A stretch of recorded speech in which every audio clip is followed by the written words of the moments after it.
Hello, everyone. Welcome back to another Jordan Talks podcast. Today, we're going to be talking about Week 5 of the NFL and a couple of injuries dealing with the Cowboys. So stay with me.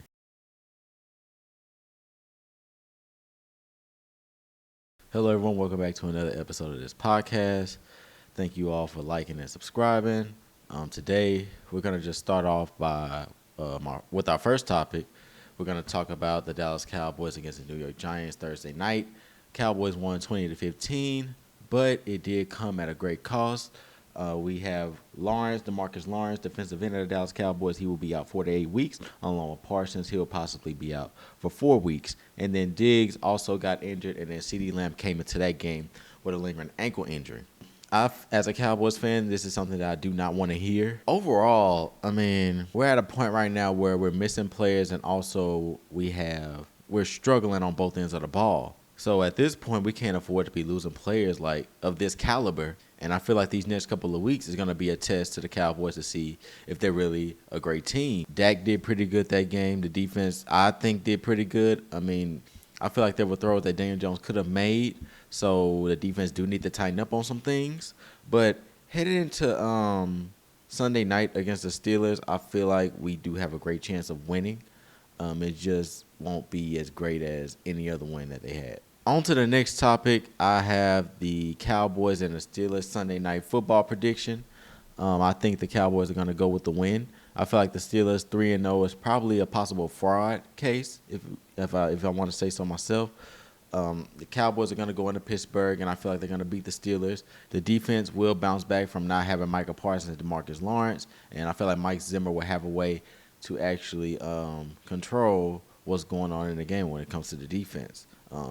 Steelers do have a great run game, and that is something that we do struggle with on defense is stopping the run game.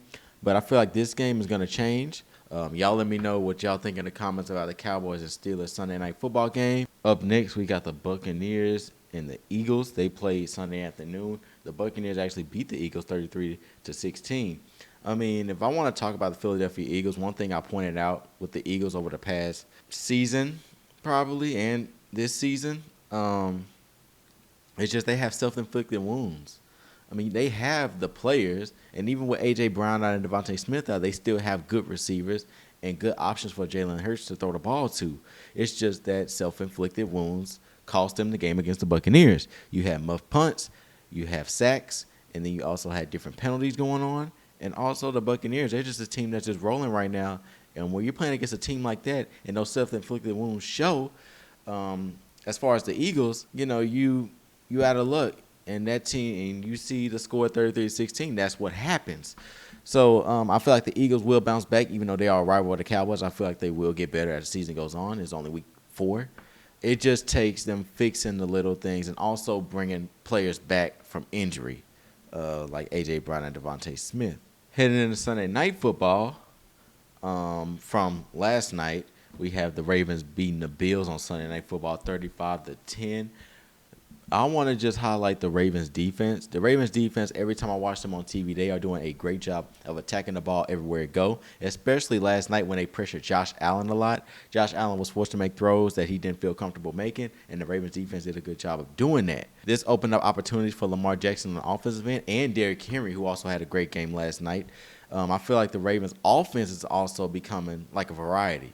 Now Lamar can throw to different receivers. Now you have Derrick Henry, who is getting acclimated to the Ravens offense. We saw in the past weeks where the Ravens struggled with the run and Derrick Henry. But like I said in the past podcast, it was only week 2, it's only week 1, it's only week 3. Now in week 4, we are seeing the full potential of the Ravens offense, not only the offense, but the Ravens team. So shout out to them. The other thing I want to highlight is just the Ravens team overall. I feel like overall as a team, the Ravens are going to show that they're the better team from here on out. They have a mission, and that's to go back to the AFC Championship and now advance to the Super Bowl, in which they missed out on last season. So, shout out to the Ravens. Right now, I feel like they're the best team in all of football. Despite the 2 losses they took earlier in the season, they are the best team in football, and I got to take my hats off to them. Coming up next, we have Monday Night Football predictions. Tonight is another doubleheader. We have Titans going up against the Dolphins, and the Seahawks going against the Lions. Now, the Dolphins have been set back a little bit because of Tua's injury and also not getting used to Skylar Thompson at quarterback. So, but tonight I feel like that would change against a Titans team that's seemingly struggling. I think Titans do not have everything figured out on their end. So I feel like Dolphins with the offense that Mike McDaniel developed, any quarterback can probably be in that, and I think Skylar Thompson is going to prove that tonight against the Tennessee Titans. Up next, next part of the doubleheader, is the Lions and the Seahawks. These are two really good teams, especially coming off of last year. But I feel like the Lions are going to win only because they're the better team. You have Jared Goff, Jahmyr Gibbs, and I think Amon-Ra St. Brown might come back. Even if he's not, Jared Goff still has other receiving options. And as far as the defense is doing pretty well. And against a team like the Seahawks, I feel like the Lions will hold their ground on defense. As I get to the end of this podcast, I would just like to address a few things I'll be doing on this channel. If you missed the live last night, I said that I will be going live Thursday at 6:30 p.m. Central Time to talk about game picks for Week 5. And also, we are approaching 300 subscribers. I would like to thank you guys so much. And if I hit 300 subscribers by the end of this week, I will go live every day of the following week. So make sure you guys like, comment, subscribe if you're new to the channel. I'm really doing great things on the channel, and I like to keep it going.